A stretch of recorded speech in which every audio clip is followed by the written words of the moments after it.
తెలంగాణ నేతలు కాంగ్రెస్ అగ్రనేతలతో వరుసగా భేటీ అయ్యారు. తెలంగాణ ముఖ్య నేతలతో కేసీ వేణుగోపాల్ విడివిడిగా చర్చలు జరిపారు.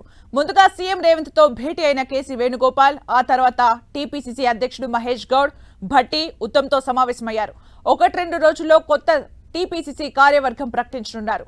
ఈ కార్యవర్గంలో 4 కార్యనిర్వాహక అధ్యక్షులు ఉండే అవకాశం ఉంది. మరోవైపు మంత్రివర్గ మార్పులపై ఎలాంటి చర్చ జరగలేదని సమాచారం. ప్రస్తుతానికి మంత్రివర్గ విస్తరణ లేదంటున్నారు కాంగ్రెస్ ముఖ్య నేతలు. ఆ తర్వాత పార్లమెంటులో కాంగ్రెస్ చీఫ్ మల్లికార్జున ఖర్గేతో సీఎం రేవంత్ భేటీ అయ్యారు. రేవంత్ రెడ్డితో పాటు డిప్యూటీ సీఎం భట్టి విక్రమార్క, మంత్రి ఉత్తమ్, టీపీసీసీ చీఫ్ మహేష్ కుమార్ గౌడ్ ఖర్గేను కలిశారు.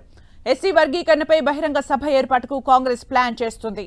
నల్గొండ, మెదక్లో 2 బహిరంగ సభలకు హాజరు కావాలంటూ ఖర్గేను ఆహ్వానించారు సీఎం రేవంత్. మరోవైపు కులగణన, ఎస్సీ వర్గీకరణ నివేదికను ఖర్గేకు అందించారు సీఎం రేవంత్. కులగణన, వర్గీకరణ వల్ల ఆయా వర్గాలకు జరిగే ప్రయోజనాలను CM Revanth, deputy CM Bhatti Vikramarka ఖర్గేకు వివరించారు. సాహసోపేత నిర్ణయాలు తీసుకున్న రేవంత్, భట్టిని ఖర్గే అభినందించారు.